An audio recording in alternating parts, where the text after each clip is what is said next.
It's the Autosport podcast. We dig into the best World Rally Championship season in years and ask if Sebastien Ogier can win the title for M Sport.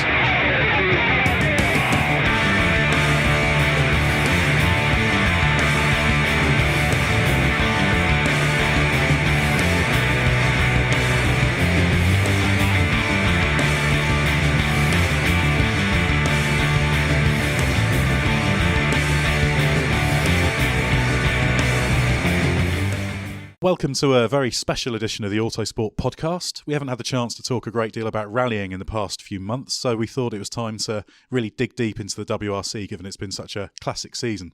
And accordingly, we've got something of an elite panel to discuss goings-on in rallying this year. My name is Edd Straw, the Editor-in-Chief of Autosport. I wouldn't consider myself as part of that elite, so I'll keep quiet and let my three experts guide you through it. So first up, we've got David Evans, Autosport's Rallies Editor. You've been enjoying writing about things other than Volkswagens winning endlessly this season, haven't you? Yeah, I have, Ed. It's been a tremendous start to the year, and yeah, I look forward to discussing it in the next hour.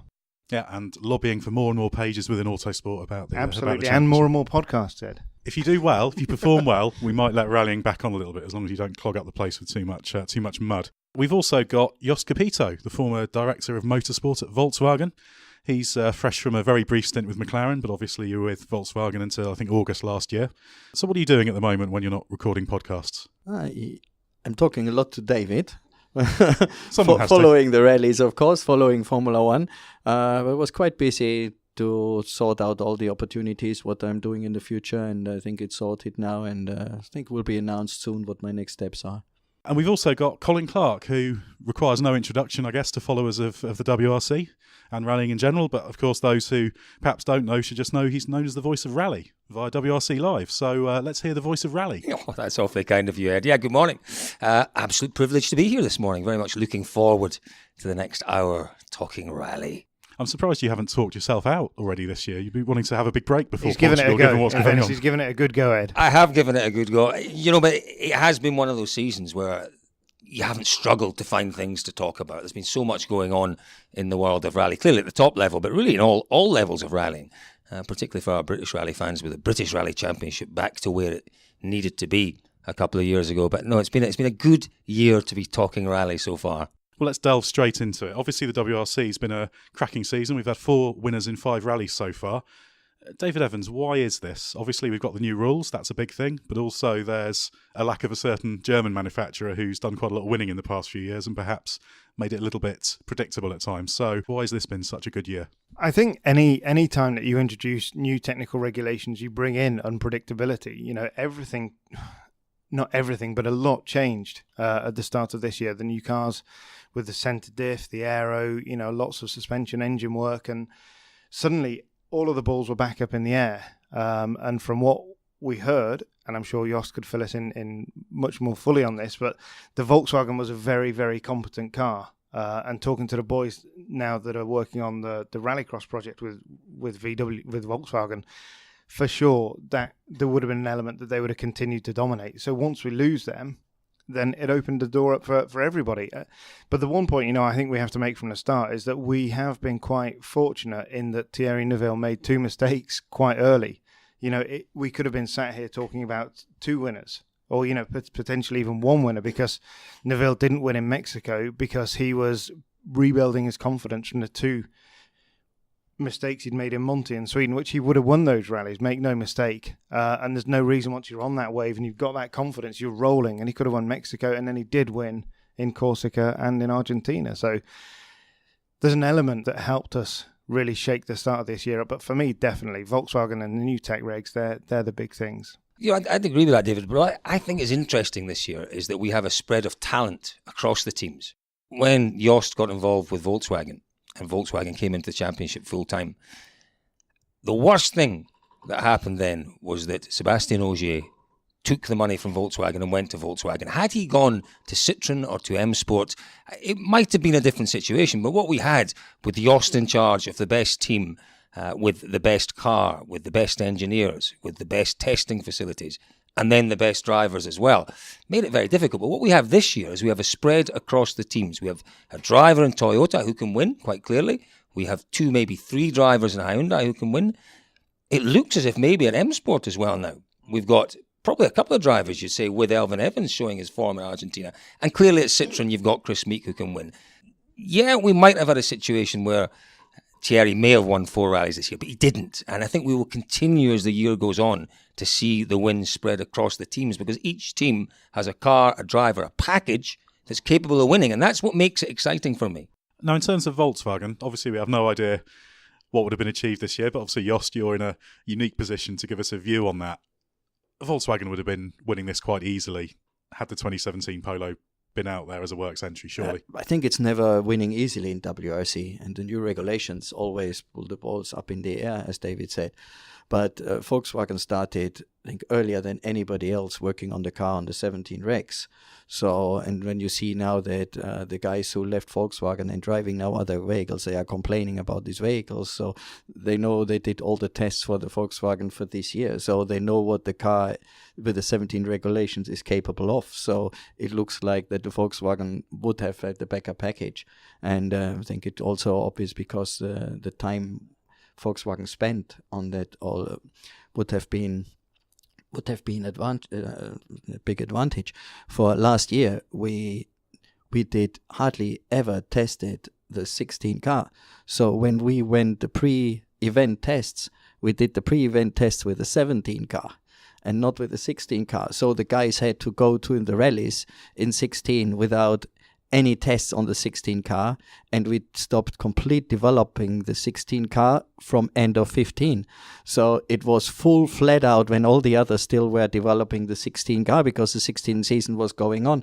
So I think Volkswagen would have had the right strategy, the big advantage, and the right drivers for the 17 season, because all 3 drivers would have been carried over from 16 to 17 and even longer term. So maybe for WRC in general, it's quite good that it didn't happen. But I think as a manufacturer being in WRC, they have to do the very best.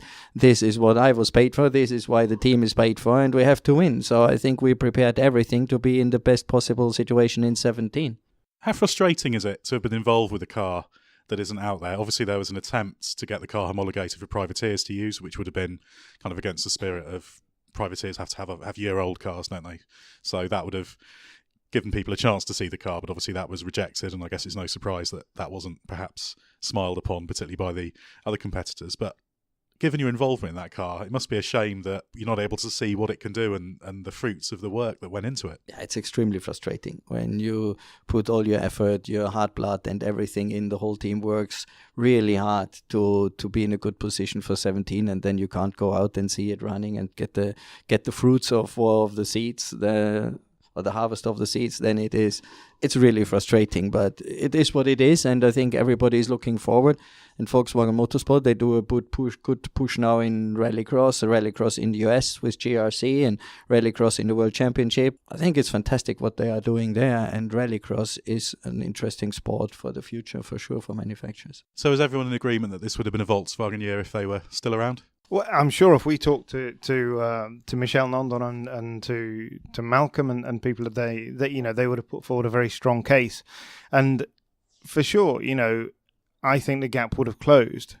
Yeah, I agree with this, and I think the other guys have done a fantastic job as well, especially Hyundai. You see, for me, my view that the Hyundai have done the best job on the car for 17 so far, and I think this is it's not blaming the others or putting something on the others when Toyota is completely new with a complete new car, first time new regulations, and so it's very difficult. Anyhow, so they did a fantastic job winning the second rally. It's the same as Volkswagen did in 13. Yeah, it's as good as this, and Ford without any proper manufacturer support, and Malcolm has to do it all on his own as a privateer team, being capable of running with the top guys, is extremely successful and deserves all the acknowledgement. But is that not the most astonishing story so far? And even if things do level out a bit, and Malcolm does lose his lead in the Manufacturers' Championship, which I think that the others are going to have to work very hard to get ahead of Malcolm. But for me, whatever happens now for the rest of the year, that is the most incredible story so far. You have a privateer team, which is what they are, up against the might of Toyota. And okay, it's a new entry from Toyota, but it's a multi-million euro, tens of millions of euros has gone into that project. We know that Hyundai have got an enormous budget. Citroen have got amazing pedigree and a big budget. The fact that Malcolm is leading the Manufacturers' Championship and the drivers after 5 rounds is an astonishing story. I don't think anyone could have predicted that. You might have said that Ogier would have a good chance of leading the Drivers' Championship, but you would not have put M Sport there leading the manufacturers. No, and definitely, Ogier's contributed tremendously to that. But at the same time, he's also been he had a big financial impact on the team, because paying for Seb to come and drive the car, it's cost them, potentially in areas that they could have developed elsewhere. As you said earlier, Colin, we're now seeing the younger guys from M Sport, Elfyn and DMACK coming through. Ogier didn't, correct me if I'm wrong, he didn't score any manufacturer points in Argentina. And when did that last happen, Jost? It never happened in your day. When was Ogier, without any particular problems in a rally, beaten by Latvala and Mikkelsen? I don't remember that happening in the Volkswagen days, and it's happened. He's been well beaten by Evans and beaten by DMACK in Argentina. And as you say, he didn't score manufacturer points. Almost unheard of, but that is the strength. 3 drivers, one who is clearly supremely capable, 2 others who are lifting their game. I think Ogier is lifting the game for the other 2. But you also see there the regulations again. The starting the rally at the first. So if the cars are very close and there is nobody dominating, it is a big advantage to start first. I think if the regulations wouldn't have changed, that you would have to start first, the first and second day, you would have seen completely different results. Yeah, because Seb couldn't win because he had to open the road in Argentina on the first day and got the disadvantage on the first day. And then on the second day, they are about the same. And if the cars are about the same, then it is difficult. So now when the closer the cars are, the more impact you get on the regulation on opening the road, especially when you look at Argentina, where it is really bad to open the road on the first day. But I think as well, the other thing that we're seeing from Ogier is a different approach this year. He knew your car so incredibly well. He knew he could get in it, he could put it on the door handles, and he could win rallies, and he could win championships. Even with 2 days of road cleaning, he felt he could win, and he knew he could win, but he also felt he could win rallies, like Mexico last year. Yeah. That he had not a cat's chance in hell of winning. Yeah, yet he won. Yeah. But you have also to see that Seb developed the car at Volkswagen. Yeah, it was his car. It was in 12 he did it all, and the car had the strategy. We had the same technical director, the same engineers. So there is a continuity where it goes on in the development. So he has the confidence. And when he went to Ford, he had 1 or 2 days testing before Rally Monte Carlo, and it's a car he just gets in. He had no idea what to do. And the cars, even the regulations are very strict. The cars are very different and behave different. So now he has to try and to develop the car through the season to get it behaving like he wants to behave it. But he's clever. And it's I think the point, David, I stopped you halfway through your point there. It is a different approach this year. But he's still leading the championship. Because he's being clever. Yeah. Because he understands that one driver is probably not going to win 4 or 5 or 6 rallies this year. And while the rally wins are spread between 4 or 5 or 6 drivers, he knows that as long as he keeps picking up second, third, power stage points, he could go the rest of the year and only win Monte Carlo and still have a very, very good chance of being champion this year. And he knows that. And that's because he's a clever, thoughtful guy. Yeah, he knows when to push and when to hold back. He knows this, and that's what he used in the past. Yeah, and this gave him the hand over Jari-Matti, for example, because he knew exactly when he had to push and when not. And that helps him now, for sure, at Ford as well and at M Sport. And for me, he's still the favorite to win the championship. All of that said, though, Ogier, certainly in Argentina, didn't sound particularly delighted with the car. He said there was a strange feeling. I think he found a ditch early on, didn't he? So while it looks on paper like he's doing exactly that, he's got the right approach, he's banking points, he's only been off the podium once, which was the 4th place in Argentina. But it feels a little bit like the season could go either way from here. He could, as you said, go through the year, rack up enough points, not win again, but still win the title. But it could go off the rails a little bit. And we haven't really seen him challenge like that in recent years. But I think this is off the rails for Ogier. This is as far off as he gets. In crisis. Yeah, absolutely. 4th place for him is a shocker. You know, that was his first time off the podium from Finland last year or something. And it was his longest run of podiums. He was set to break his record of podium finishes, wasn't he? Yeah. But the thing is, you say off the rail, David. You and I saw him in the airport on Sunday evening, and he wasn't a man that was stressed. He wasn't a man that looked concerned. He wasn't a man that was panicking. No. Because he knows that the reasons why he's not performing to the level he was last year. It's a lot to do with the active diff, and he's not got it set up the way he likes it. The thing that obviously encourages him and should scare everyone else is that when they do get that right on that M Sport car, he will be a serious contender for every rally, and that can't be that far away. And he's very self-confident. Yeah, he's the most self-confident driver I've ever met. He knows what he's capable of, and he knows if the car gets right, and he knows he can get the car right because he's done it before. And the trouble with that, Jost, is for the impact that has psychologically on the other drivers, because they see when Ogier gets in the car with that confident head on, they're beaten. Well, not all of them, you know, for sure. The likes of Neuville and Mika are never beaten. But we saw it time and again with Jari-Matti that, you know, by the time they left service park first thing in the morning, Jari-Matti's head was down and he was struggling. And Ogier, before they'd even started a stage, he'd beaten him. But should Ogier be getting worried about Neuville getting some points on the board? Obviously, he's won the last two rallies, Corsica and Argentina.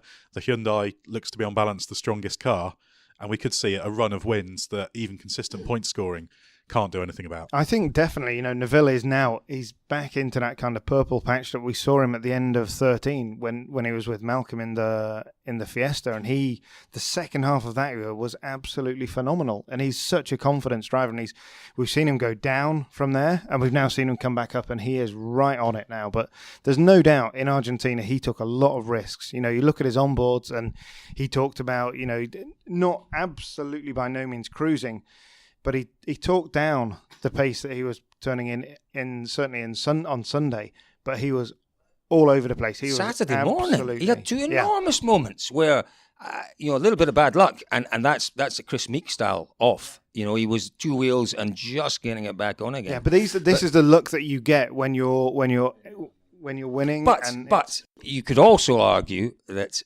he threw away two rallies because of that approach.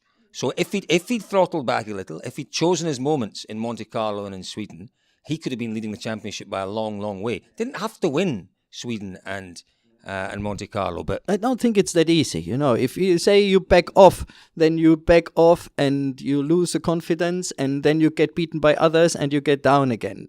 It's easy to say you back off a little and then you can do better. It is not. I think they have to go the pace, and he has to get the confidence in his pace. And if you are confident and you are lucky, then the luck is with you if you have the confidence and if you have the speed. But I've always felt, Jost, that these drivers, the top drivers, they have two paces. They really do. And Loeb was the absolute master. Loeb's comfortable pace that he could drive every single stage of every single rally was a pace that forced the others to go to their top gear. Their absolute risk. What we're seeing from Neuville just now, I always felt they've got two paces. They've got the comfortable pace, which is your podium pace, and then you've got that little bit extra, which you go to when you want to win rallies. We didn't see it very often from Loeb, but when we did see it, it was utterly spectacular. But I believe this comes when you have won a world championship. This is the confidence you get through this. As long as you haven't won a world championship or haven't won, and you see that at Neuville, he hasn't won a lot of rallies before, isn't it? And not one rally that he won because of his speed. He won because others did mistakes. And then look at Rally Germany, and I won't remember this happily, but it wasn't a good place for you, Jost, was it? Yeah. But if you have won the world championship once or twice, then you have the confidence you have achieved what you wanted to achieve, and then you get the superiority. And the psychological. Exactly, you get this in head. You have been world champion, you are world champion, you can do it, and then you can adapt to these kind of two speeds that you have, that Seb has and as much Loeb has. But as long as you see at Jari-Matti, he hasn't been world champion, he has to push and push and push, he has to get this title. And Chris Meek's the same. Yeah, Chris Meek is the same. It's right. not that they can do it like somebody who has 1, 2, 3, 4 world championships on his belt. And for me, at the minute, Ogier's not even going near his top gear. Nowhere because near. There's no real need. He's getting through these early months of not teething problems, but finding his feet in the car. And like you say, once he does, he'll be away. Can I ask a question, Ed? Do we think, so we've still got Ogier as the potentially the world champion this year, probably still the favourite. I think the fact that he has now two very strong teammates adds to my confidence that Ogier can win the title.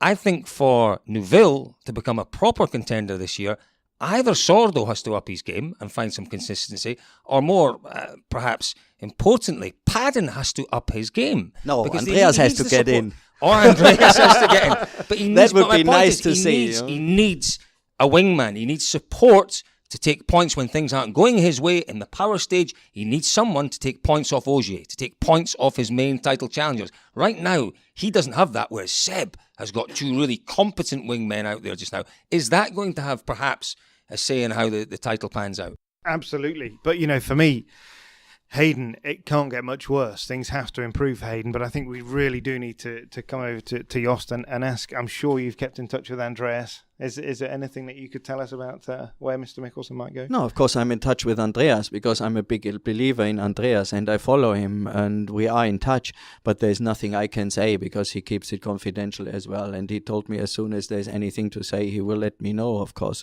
But I think he has to be in the WRC car, there is no doubt. For me, he's a very strong driver and he developed so well, and it's a shame every rally for me to see that he is not in a WRC car, and then you see he's a WRC2. He just steps in that car and how he dominates. He does whatever he wants there. But Jost, he needs to get in a car soon because things are changing. The dynamics of the championship are changing. Evans wasn't a contender in Mikkelsen's eyes last year. He is now. Tanak was a part-time contender to Mikkelsen's position. He's a proper contender now. Now, by the time that Mikkelsen gets back in the car, we might have seen Esa-Pekka Lappi tearing the stages up. We might, David.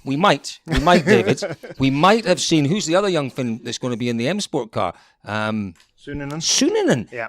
These are drivers who could establish themselves in the pecking order above Mikkelsen if he doesn't get in a car soon. I just got to jump in here. I disagree completely because you look at these young guys coming through. You look at the Tiedemans and the Suninens. They were all racing Andreas in Monte, in Corsica. They were nowhere. He destroyed them. He will, for the next 6 months, he can jump in a car and he can be, within a day or two, he can be right on the even pace. if it's next season. I think he has the confidence. Too the late. cars didn't. No, Too it's late. not. No, it's not too late.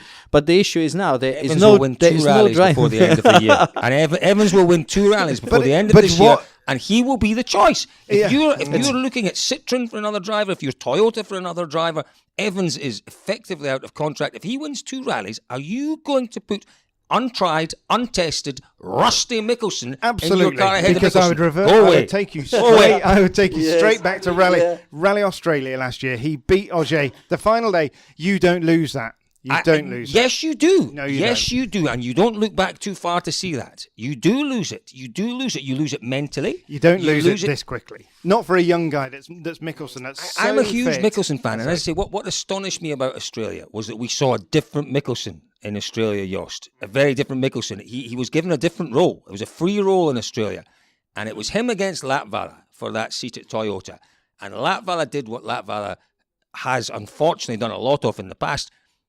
He took himself out of the equation within the first stage by hitting that bridge, whereas Mikkelsen rose to the challenge, and he drove brilliantly, and he put pressure on Ogier. Ogier made a mistake, and Mikkelsen won. He should have had that seat then. I fear that if we go another 6 months till next year, there'll be too many people ahead of him. Just looking back at what's been going on with Mikkelsen, why exactly isn't he in a top-line car yet? Because obviously he was caught out at the start of the season with Volkswagen pulling out late. He was the odd man out. Ogier and Latvala found berths at M Sport and Toyota respectively. And then we heard he was probably going to turn up in a Toyota, and then he tested a Hyundai, and everyone was saying he'll be in a Hyundai, possibly even in a 4th car, people were suggesting. And everyone was saying, yeah, by Portugal he'll be in a car, and there he is, entered in the Skoda R5 car again. So what's the reality of this? How close has he actually got I to being think in a car? he came incredibly close at the start of the year to Toyota, and then there was pressure brought to bear somehow on Tommy. But equally, I've spoken to Tommy about this, and Tommy said, for him, they needed a driver who could develop the car with real experience of developing cars. Latvala had more experience of developing cars than Mikkelsen did. That's a fact. But that's not the question. That is not the question, David Evans. The question is, why didn't Toyota go with the 2 of them? Why yes, there is a relationship between Mäkinen and Hannon, and we have to respect that. And it's great to see that a team boss does respect those personal relationships. But at the end of the day, it's just ludicrous. We talk about the choice between Evans and Mikkelsen, and that would be a difficult one. There is no difficulty in deciding between Mikkelsen and Juho Hannon. No, it is a no-brainer. It's like me saying I want to drive that car, or you can have. I think Juho's probably got the legs on you, in all honesty. Well, yeah, I know, but the point. That's the point. Is why Tommy, made it quite clear that this is a development year, and he wanted Juho, the guy who developed the car for the last year, he wanted him to go through the whole process. There's no room at this level for sentiment, and we're seeing that with Hayden Paddon right now. Hayden Paddon and John Kennard. The situation with Hayden Paddon, John Kennard wanted, because of whatever reasons, Rally Finland to be his last rally. There's no room for sentiment at this level of sport. Things are going wrong. I'm sorry, you're off now. But hang on a second. We've got to put that to bed here. There's no issue, as far as I can see, between Paddon and Kennard in the car. None whatsoever. None whatsoever. But there's also, it did feel as if he was just, treading water, waiting is my point. When things are going wrong and things can be changed. But, for me, I understand that I wanted the guy who'd done the development to drive it. But at the end of the day, it is a brutal sport, and you've got a manufacturer who demands success. And yes, they've had it at the start of this year. But at the minute, they're not demanding success right now. That's the point. It's a development year. They want success next year. But to come back to your point, Ed, he was very close to that. And I suspect he remains very close, still talking to Tommy, still talking to Hyundai, I'm sure. But for me, the surprise as well was Citroen. What on earth was Citroen doing? They could have got him for not a huge amount of money. And then, you look at Chris Meek, okay, there's been the occasional hiccup with Chris, but what a sensational speed he's shown when everything's gone in his favour. For me, Citroen could have been right on there for the Manufacturers' Championship this year if they'd had Andreas alongside Chris, because there's no doubt Chris feels some sort of burden when he's got two young guys. In fairness, Craig Breen has done a sensational job and really stepped up to the plate. Sensational job, but you're quite right. Breen as the safety net underneath Mikkelsen and Meek would have been an extremely strong team. If you want to win the Manufacturers' Championship, Citroen is not in the position with this driver lineup. But if they would have gone Andreas, they would have been in the lineup to win the Manufacturers' Championship. And for them, it's not a practicing or an introduction year or something. They are expected to win. What is going on with Citroen? Obviously, it was a shaky start to the season. Chris Meek had the win in Mexico, and then Argentina went badly wrong. The car doesn't seem to be responding very well in terms of suspension setup ride. What's going on there? Is it a setup thing? Is it a mechanical design thing? Is it about the active centre diff, which seems to be quite a big tool in terms of setup and the way the drivers interact with it? Immediately on the head there, Ed, that it is a suspension. They went with the wrong setup in Monty. The car wasn't right at all. You could see that. Standing at the side of the road, you could see that it just didn't work in Monty. It didn't work in Sweden, but they were both very specific events and very specific issues with the car. We came out of there, went to Mexico, and the car was quick and the car worked. And it will, predominantly on gravel rallies this year, it will work. Again, the issue in Argentina, it was a very high speed, kind of a compression, and the bottom of the car, they maybe the car was running too low. I don't know, but it was a specific issue for that car on that corner. I spoke to the team. That's the first accident for me. The second one. The second one was a small error, ran wide, but the first accident, which basically on the both same drivers corner had the same problem. Breen had. But we'd seen in the first stage, there was a compression or something, and the car went absolutely sky high. And we saw, Neuville had the same issue, but it was absolutely exaggerated in the Citroen. They do have an issue, but, they're working. Yves Mattons told us they're working with Öhlins, working towards a suspension solution.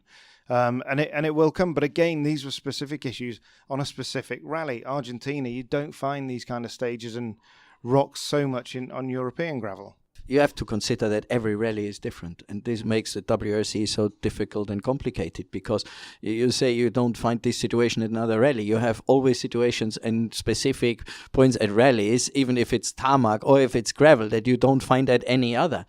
And there you have to have a car that is balanced everywhere and that can cope with situations you can't predict, you can't test, and you can't calculate.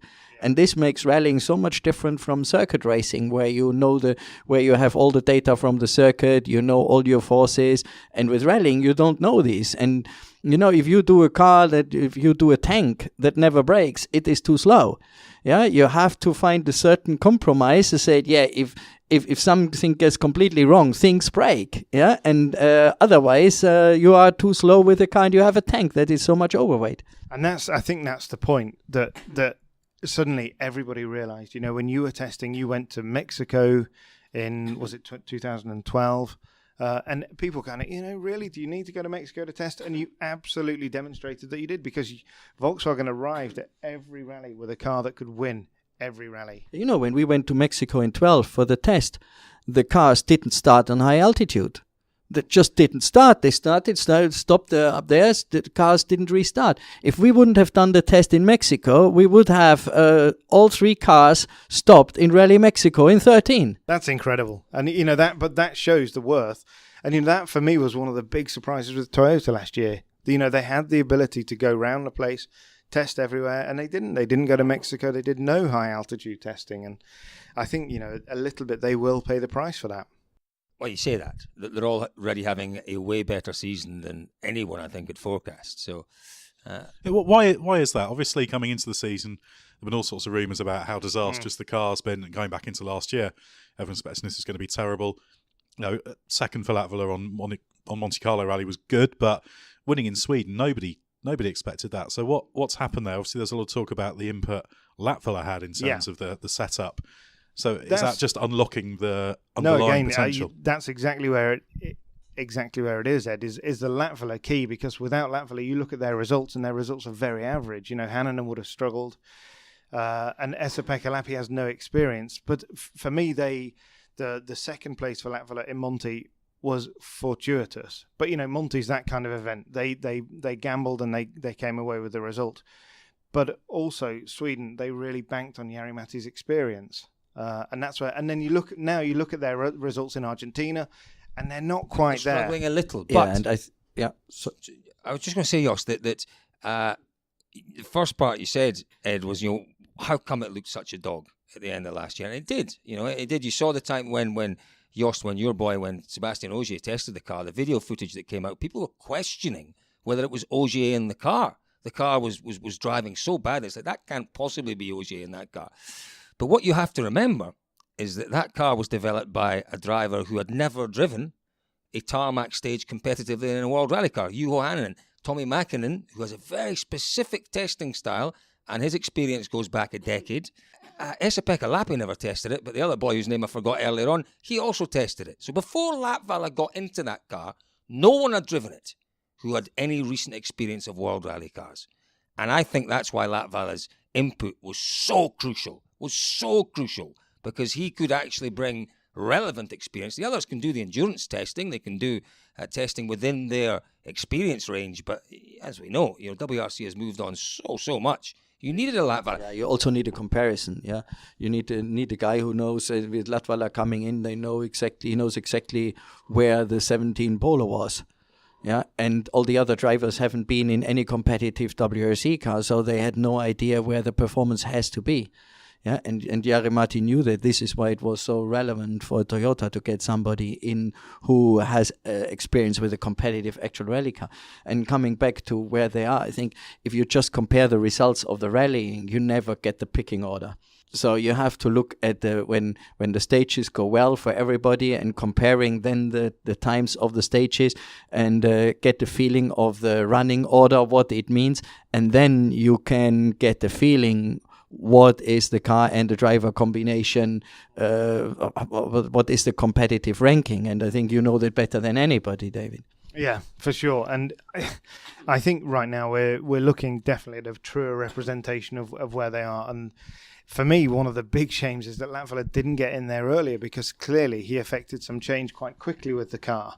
But it was limited because the car was already more or less homologated. Yeah. So the actual impact he could have was very limited, and you wonder, had he been involved pre-homologation, just how much of an impact he could have had. Do we want to consider Latvala as a credible championship contender? Obviously, he's second in the championship. He's only 16 points off Ogier. He's 2 points ahead of Neuville. Obviously, after that strong start, the results have been so since. Do we just Accept this is a learning year. I think at this point we really have to hand over to Jost and ask Jost, because Jost has been through some time with Jari-Matti. And where is his head right now? I guess there's two questions, aren't there? There is the Yaris capable of doing it, and is Latvala capable of being consistent enough? Before we go anywhere, we could all four of us sit around this table and say we would love to see Latvala as a world champion, because he is the nicest guy in the sport and probably the most deserving. You know, he puts everything he has into this sport.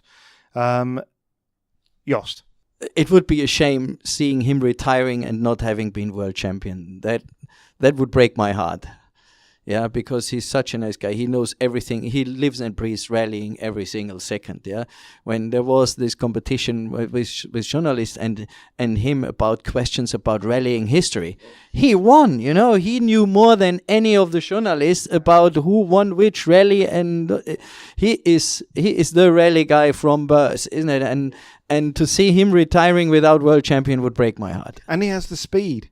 For me, you know, you look at when on certain rallies when all of those ducks are aligned, he can beat Ogier. He can still do it.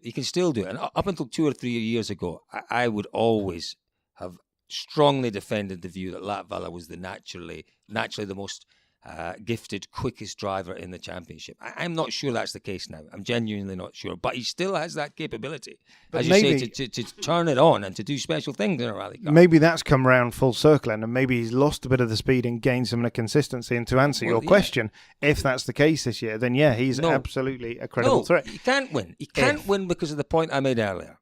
He cannot win because he doesn't have a wingman. He doesn't have someone helping him. He cannot win the championship this year. Because he won't win rallies. He won't win many more rallies. But he doesn't have someone taking points off the others. Whereas Ogier, with his 4th place, still has other drivers in front of him who take points off the main opposition. Latvala doesn't have that support. Yeah. No, and he also doesn't. It's not just a matter of the point situation. It's the development of the car.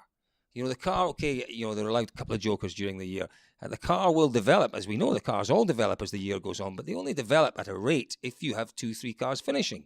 If you only ever have one car finishing in a rally, surely that means the rate of development is 50% of its potential. But also, for that development to work, you need 2 or 3 drivers with absolutely relevant experience. You know, giving you the right feedback. Jari-Matti can develop the car, but he could develop it. He could go down the wrong road. Mikkelsen, bring it in. Mikkelsen. I must admit, I'm beginning to be convinced that Mikkelsen should be in a Toyota. It's making a lot of sense. Absolutely, it does. For me, it makes the most sense. I don't understand the link with Hyundai. It makes no sense at all. I don't think he'll go to Citroen, because I think Ogier will go to Citroen. I think Toyota is the place. I think whatever team who really is really focused and really wants to be world champion has to get Andreas in now. If they want to be world champion this year, for sure. And does Hyundai need it? I don't know. Does Toyota have the aspiration to be world champion this year? Probably not. But for me, we're starting to move towards the second half of the year. And once we're there, then forget Andreas Mikkelsen. He's not the issue. We then have to wait for Ogier. Where does Ogier go? Because he is then, suddenly he becomes the prime mover in that driver market. And wherever he goes, everybody else will fit in. But for sure, Andreas will be back in a car next year. Yeah, but, you know, for me, when I were being in charge of a team, I'm thinking about next year, but it's this year is the case. And this year, all the 4 manufacturers can be world champion. Still think they still can all be world champion, and even Toyota, and coming in and saying, okay, we can be world champion, but it's a development year, so forget the world championship. You said the same thing, Jost, in 2013. You did, that's very true. You well said it's a development year. You weren't up for winning rally. I remember in Monte Carlo. It was a development year, but it never said that we don't want to win. No, but I remember talking to you in Monte Carlo, and you genuinely, either you genuinely or you're a very good actor, you genuinely said the target for the year is a podium or 2. I have to say right now, Jost is a very good actor, because we've talked subsequently about the pressures in Monty that year. And you said that, but then we've talked about it afterwards. And there was a massive desire to hit the ground running and win the championship. Yes, but it was a development year, and we didn't know where we got. But when you win the first rally and then you win the second rally, then you change your objectives. And this is, and if you can, for me, if you are in a situation that you can win the championship, you do everything that you win it. Yeah. Even if it is a development year or not, it's still a development year. But if you are in the position that, look, when I see what is around, even if I'm in development year in the first year and I can win the championship, I get fully focused and do everything I can to win this bloody championship. Yeah, and that's where Toyota's at right now. They can, like you say, they can win it. But it's such a simple. But you have to see. Yes, and they can, and they want. Yeah. And that's the question. And there is this continual question over, what does Tommy want, and who answers the ultimate question? Is it coming from Japan or what? But like we've said, there is a very simple solution of just employ Andreas. There will never be a more simple solution to give yourself a chance of winning a championship. To compete next year against what will be a strong Citroen, a strong M Sport, a strong Hyundai. Toyota will have to do something exceptional. This year, all they have to do on the face of it to give themselves a chance of either drivers or manufacturers is get the checkbook out and put Mikkelsen in the car. But it's not only Toyota, it's the same Citroen. Citroen Citroen can still win the manufacturer championship, but if they want to win, I'm fully convinced they need Andreas. Yeah, and it's for the others as well. And I would struggle to see, having talked to many people in the Citroen team, I would be surprised to see him there. But absolutely, for the reasons we've discussed, it makes complete sense. It depends what you are willing to do to win the championship. Yeah. What how much demanding you are to win the championship, what you are willing to do. But you're the resource you've got as well, because it's there's about being adaptable, though, isn't it? As Jost said there, and that to me is the most interesting thing. It's about recognizing an opportunity and actually being responsive enough to take that opportunity. Is the Toyota organization responsive? But we know that within Puppula and the factory, we know they're responsive enough because they've got a third car coming in Portugal. So, that was planned. That's not responsive. That was planned. That was planned from December last year. Okay, but they're responsive at the start of the year. But then take out Lappi from that car and put Andreas in it. Simple. That's the responsive-ness. Okay. If you want to win. Who'd have thought that a driver who's going to be in WRC2 in the next event would have been such a talking point? Just before we go, Ed, before we move on to the next point, I have to say, for me, Portugal next week is such a big challenge for Andreas. In Monte and Corsica he did well. He beat, those key guys. But suddenly, Portugal, it's a packed entry. It's one of the compulsory WRC2 rounds. Everybody is there. And Andreas has the biggest target painted on his back ever. He can drive at 90% and he'll still win it. I have to say, I think you're right. Looking at the Drivers' Championship, are we therefore saying it's kind of Ogier, Neuville, that should be the battle for the season? Or is it a little bit presumptuous to? I would say so. Yeah, I think for me it is going to be those two guys. You look further down the order. Meek was he was looking good, but it's a real struggle for this guy to come back from where he is now. It's been a really bad year for Meek, really, hasn't it? This was the big chance to go for the championship, and he's down. He's only got 27 points. But this was the first. It's already gone, the title shot, has it? Surely.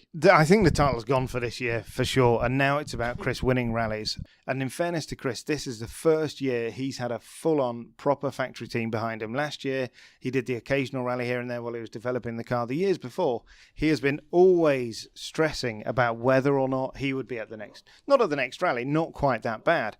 But, really wondering about his future. And now he's got his future absolutely guaranteed. We've discussed Monte, Sweden, with definite issues. We don't need to go over that again.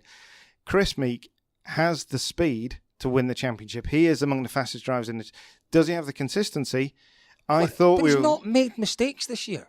Okay, you could clearly argue the monster roll in Argentina when everything was beyond him on day 2 was a mistake. The first one is very debatable about whether that was a mistake. No, I think that's his only mistake. You look. No, Sweden, there was an error of judgment on that day when he went a bit wide. Sweden, the car was horrendous. The car was difficult to drive, but that when he had that off on the fast, he said it himself, it wasn't a 6th-gear flat-out left-hander, and he shouldn't have been flat-out. Okay, so that. But for me, that's the only really obvious mistake he's made this year. There was a bit of a small one in Mexico, just towards the end there. Well, maybe towards the end. Memory fades a little bit at times, but.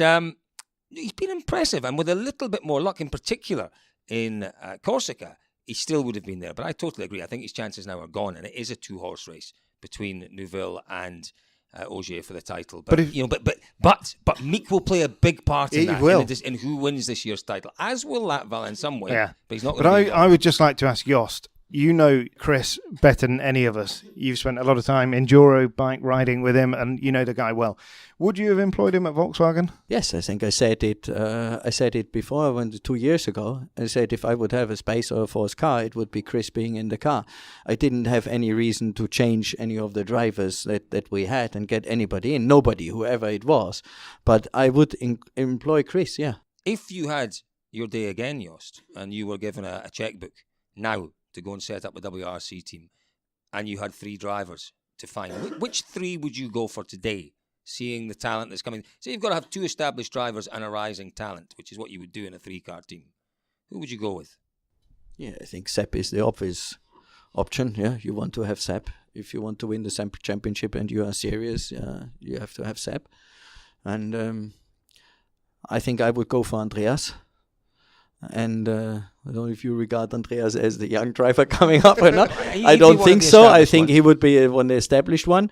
And I think me personally, I would go for Suninen. I can see that, yeah. Suninen's shown some speed. It's a big gamble. I like Suninen's intelligence. He's got obvious intelligence. He's a clever guy. He learns rapidly. You know, from one loop of stages to the next. It's like chalk and cheese. Really struggles with new conditions. But he works it out. He works out how to roll more quickly. He comes back in the afternoon, bang, he's on the pace. He makes further improvements the next day. It's that improvement every time he gets in a car that I like about him. Yeah, he was in circuit racing, and he was impressive in circuit racing, very impressive. So I think he would have the capability to make it up to Formula One even. He was that good. And then he goes on gravel, and he is as good on gravel as he is on tarmac. And this is a very rare combination.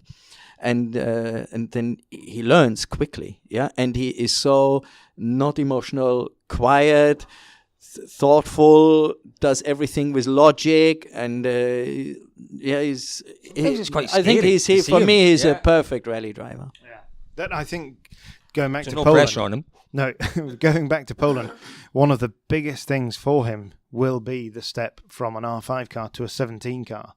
Because it is huge, and it's probably the biggest gap we've ever had in terms of stepping right up to the top. Has anyone else done that? Is there anyone else? There's no one, is there, in the 17 No, cars really, that hasn't? All the other drivers in 17 cars, have they? But I believe if somebody is really good and capable, it doesn't matter which car he gets in, he can drive everything at the competitive level. And I think hopefully we'll see that from him. Now, one driver we've only mentioned in passing so far is Elfyn Evans, obviously, who came so close to winning in Argentina. Came within a bridge of doing it, I guess, on the power stage, losing by 7 tenths to Neuville. Obviously, should add that Evans also lost a lot of time earlier in the rally to things outside of his control. So he seems to be coming on really well in the DMACK car. The DMACK tyre seems to have improved, certainly on the gravel. Colin, you've said you expect him to win a couple of rallies this year. Are we seeing Evans fulfilling that potential after the massive setback of being bumped down to part-timer and a full-time BRC campaign last year? Sometimes that's what you need, and we'll see that with a number of drivers. We've seen it with Tanak and drivers in the past who sometimes just need a little reality check. Evans has definitely come back with a different attitude, a different mindset. And what he showed in Argentina, yes, the tyre was better. It was better than it's ever been. Whether it was better than the Michelin is quite another matter. May have been fractionally better, but it certainly wasn't that much better. Remember, he had a 1-minute lead on Saturday lunchtime. But what impressed me, I wrote about this in my column in Motorsport News, what impressed me was Evans at the end of Saturday. Now, a lot of youngsters, having had a 1-minute lead, 1 minute and 6 seconds, wasn't it, David? Having lost nearly all of that in the afternoon's loop. At the end of the day, there wasn't any of the woe me, what could have been, why have I lost all this time?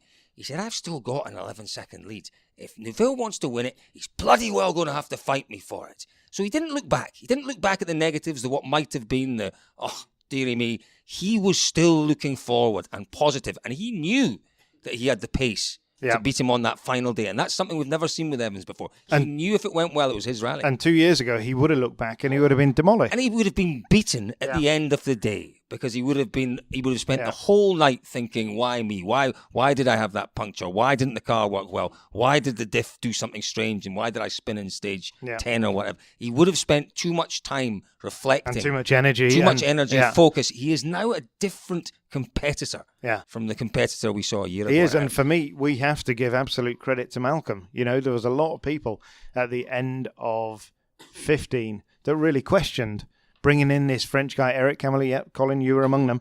But, Malcolm's been around the sport a long time. He knew what he was doing. He could see that Elfyn could do with that step back. And it was, it was difficult. I remember in Australia in that year, Elfyn struggled like hell. Okay, he came back in Corsica in, 15 and drove really well. But it was difficult. He struggled to deal with all of that. But the Elfyn Evans that we've got this year is for sure, he's going to win rallies this year. He's a championship contender going forward. And absolutely, the way he dealt with the pressure through the final second half of Argentina was exceptional. Malcolm has done that before. Tanak was the same. Yeah, go out there, being too rough too early, keeping back for a year, and then developing, and then bringing back. So it's the same with Elfyn now.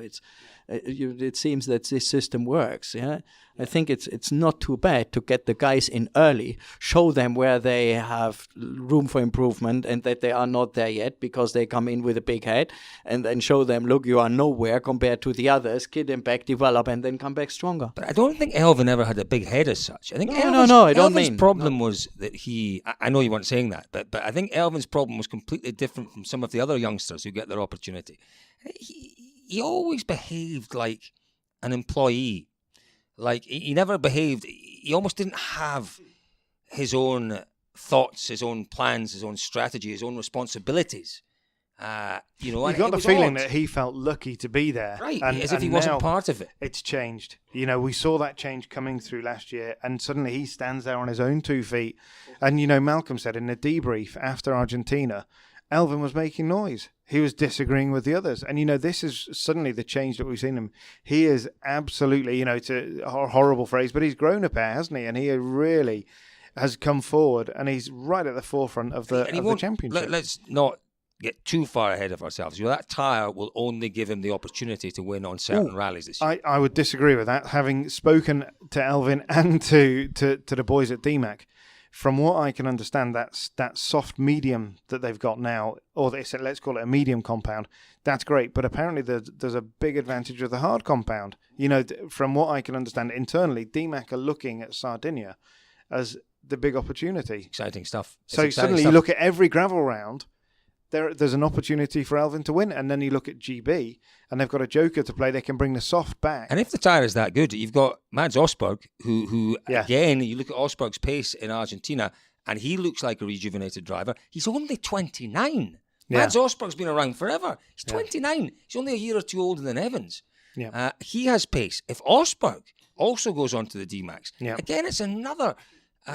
from Malcolm's point of view, in terms of the Drivers' Championship with Ogier, in terms of the Manufacturers' Championship, it's yet another win for Malcolm. It's very clever. It's working out well for him. It is, absolutely. Another driver who we've mentioned in passing is Hayden Paddon. His star was in the ascendancy with Hyundai at the point when Neuville was struggling. It's been a pretty horrible year for Paddon. I think he said Argentina was basically the low point of his career performance-wise. He's had a really difficult year performance-wise and for other reasons. So why isn't he able to get the best out of the car? I know he talked about the driving style. He's not smooth enough. Is there something about this generation of rally cars that's mitigating against certain types of driver? Or is it just something else? For Hayden, it is the setup of the car. And the car, naturally, he drives the car a bit more aggressively. He drives it from the rear, whereas as Danny and Thierry drive it with a little bit of understeer and much more sort of conservative style. And for sure, for the last few months, for the last 6 months of last year as well, Hyundai spent a long time trying to tailor his driving style to the car. And that's a very, very difficult thing to do because driving style, it has to be instinctive, it has to be natural. And now they're working with bringing the car back to him. With this active centre diff, there's a lot more they can do in that direction. And for sure, there's been a change within the team, and Hayden talked about this in Argentina, that now they've got to start working on bringing the car to him because for sure, when it works, he's got the pace as well to be, maybe not on tarmac. And I think, he will always struggle a little bit with the way he works the tyre on tarmac, but for sure on the gravel, he's a guy that can be world champion. And Hyundai is going to need Paddon and Sordo to be delivering. I mean, the same point you were making about Toyota, Colin. You need the other drivers to do that. And currently, you'd probably say overall M Sport is the team that so far has been consistently taking points off its lead drivers' rivals, if you like. But Hyundai on paper looks like it should be able to. Yeah, you'd say, Hyundai, probably they've made the most mistakes, and that's reflected in their position in the championship. But yeah, just to go back to Hayden as well, the guy's really struggling at the minute, and now is going to be a big challenge for him. We saw with Thierry when he was right down there, and a lot of people predicted it was the end of the road for Thierry in the way that we'd seen with Francois Duval and these kind of guys. But Thierry picked it up again, and Hayden has to do the same. And you just got to hope that Hyundai can put their arms around him and bring him back. I don't even think he needs arms around him. He's not that not sort of kind guy. of guy. Latvala's an arms around him sort of guy. No, Whereas he's a Kiwi. You give Hayden Paddon a hug, as I'm prone to do occasionally, and it's not welcome. It's not welcome. Man hugs don't really exist in his world. He's got some resolve, and he's got the right attitude. He's got the right work ethic. And he's a realist. He understands where he's at, and he understands what he's got to do. He's not living in some cloud cuckoo land where he thinks that he's entitled, if you like. He will work hard, and he's always worked hard. He will just work that little bit harder. I fear for him. I genuinely fear for him, because the dynamics have changed within that team since 12 months ago when he won in Argentina. But he does have that ability. The speed is undoubtedly there. Something hopefully will just click, and it will come to him in that new car. But in Argentina, he was so unfortunate because the accident was really unlucky. He was second gear uphill left hairpin or something. It was a ridiculous accident that certainly didn't deserve the consequences. But after that, he struggled. It was anti-roll bar brake. There were little things every time because he was quickest. But at the end of the first pass on El Condor, I mean, it was actually quite distressing listening to him, because it was, yes, he'd had such a high there last year, and it was the perfect stage. Drivers go for the perfect stage and very rarely achieve perfection in any stage. I think Paddon's drive through El Condor in 2016 was as close to the perfect stage as you're ever going to get. And the contrast this year, and he said the car's undrivable, I don't know how to drive it, I don't know what it's going to do. And you're watching him thinking, this is just desperate. It's desperate to see this. You have to sit and listen to it and watch and be part of it. It's such a massive contract. He's got a big change coming with the new co-driver. We're going to see that in Portugal with Seb Marshall coming in, and maybe that's the thing that he needs. I don't know. Maybe they've run their course with John. John, a lovely guy, and one of the best co-drivers in the world, but maybe they just need that break now. Sometimes that's all you need, and Jost, you'll know about that more than any of us. With drivers, it is in the head, and if it's not the car, the driver feels that he's still got it. The only thing that the driver can really change to try is the co-driver. You can't change the car, you can't change the team, you can't really change your driving style, but you can change the co-driver. It's a bit like Leicester City Football Club. Ranieri was doing everything right, getting no results. You put in the assistant manager, and all of a sudden they win 3 or 4 games in a row. Still the same team, the same players with the same potential, the same ability, but something has just changed in the mental approach. And I think that's what Paddon will be looking for with Sebzi alongside him. Sebzi is different, though, as you say, from Sebzi. I mustn't call him that. His mother gets upset with me. For Seb Marshall. He is very different from John. But I don't think John going now rather than at the end of Finland is any reflection, as you say, on John. I think it's a reflection on the situation, the desperate situation that Paddon finds himself in now. The only thing he can do, really, is change the co-driver and see what happens. I think before we go, it's worth having a look ahead to Rally Portugal, which starts on May the 19th. Last year, a Chris Meek win. So not a Volkswagen win, unusually. Usually lost. Jost said some interesting things. He said some interesting things after Portugal. Yeah. For Portugal. And after. Yeah. But you were absolutely right, weren't you? You were proved right, completely right. And we just to remind the readers, or the listeners, it was to do with the running order and the fact that Ogier was first on the road, cleaning the road on days 1 and 2. And Chris he'd been away from the championship, so he was running further down the order, and he absolutely trounced the rest of the field, didn't he? Yeah, I think that was obvious before, and with this regulation as they were in place, it was like this. And it was not, from my side, was not complaining against Chris, or as it was said afterwards, not at all. If I would have been Citroen, I would have done exactly the same, because the regulations are there, and the manufacturers have to utilize the regulations to their best ability and to their best benefit. And that's what Citroen has done, and I would have done the same, but it was predictable. But I think if Rally Portugal is anything this year, it's not predictable. It is. I don't know. We talked about it in the car on the way down here, David. I think from a British rally fan's point of view, this could be absolute utopia. I think it could easily turn into the Battle of the Brits. I think Meek has the advantage of road position, and we saw last year, road position does have an effect. And they were right at the end of a very dry spell last year. I'm not quite sure what the weather's been like this year. But we have Chris Meek with his advantageous road position. He should be, with his experience from last year, the man to beat. But the unknown factor is Elfyn Evans.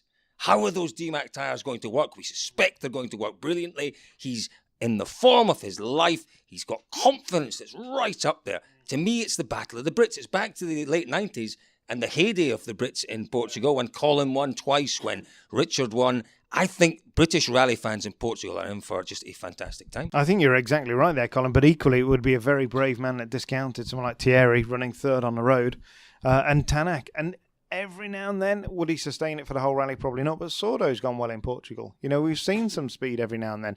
So, yeah, I think you're right. Looking at the running order, unless we get there and it's 5 degrees and raining and miserable, which would probably hurt, that would hurt Elfyn quite badly. It would help Ogier tremendously, wouldn't it? It would, absolutely. Yeah, that's about the only conditions that I can see that are going to rule the DMACK car out. And yeah, for sure, Chris goes there on real sky-high confidence and looking for back-to-back wins. Well, it's good that it's being so unpredictable, I guess. There's so many factors, so many challenges. I want to put everyone on the spot and just say 2017 Drivers' Champion. Who's it going to be? Let's start with Jost. You can be on the spot first. And we can't say Mikkelsen, obviously. I know everyone will be thinking that, but it's difficult to say. It's a difficult question. I think when you look at the car, driver, team combination, then Thierry, I think, is the best. Has the best overall. If you add everything and divide it, then I think he's by far he has the best opportunity this year. But you can never write Seb off through the duration of the season. So even if I think that Neuville has the best overall package from his driving, from the team, from the car, everything, I still believe that Seb will do it at the end because of his unbelievable capabilities in developing the car, motivating your team, and knowing exactly when to push and when not. So I think his reliability at the end will make it. Personally, I would like to look forward to a Chris Meek championship this year, because it would give us some incredible stories to write in the next few rallies. But it'd be a hell of a comeback. It would be a hell of a comeback. Stranger things have happened, Ed. He's got the speed, certainly. No question there. But you have to agree with Jost there. You know, Ogier, he knows how to win tough. And it's not particularly tough this year, and he's still winning. He's a champion. It could get a bit messy. It could get a bit dirty. I mean, we might find that, there's a lot of camaraderie in the sport of rallying, but, Ogier is the man that's prepared to go down to the absolute basic level to win. And it could all get rather messy, but I totally agree. I think the fact that Ogier clearly is in a car which has some potential still to be extracted from it, whereas I think Neuville's car is doing what it will do for the rest of the year.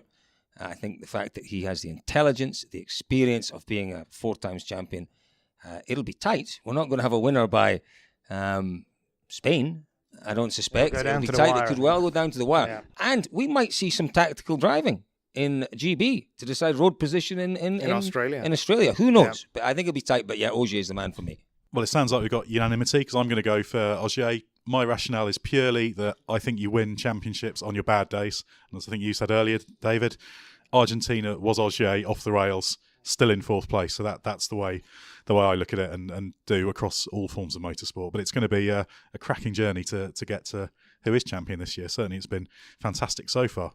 Well, thanks very much for your time. It's been great to dig into the WRC, and there's been some very impassioned discussion here. Plenty to think about. Thanks to Jost Capito, to David Evans, and to Colin Clark for their input.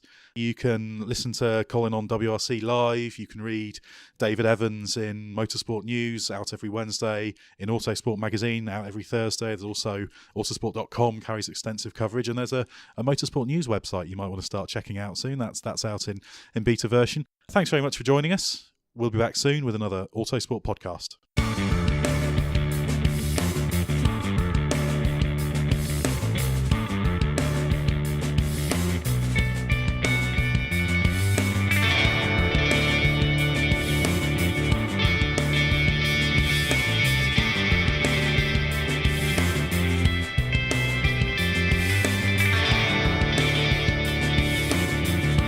Music is 6am by Trilo, written by Marcus Simmons. see soundcloud.com/Treelow Music.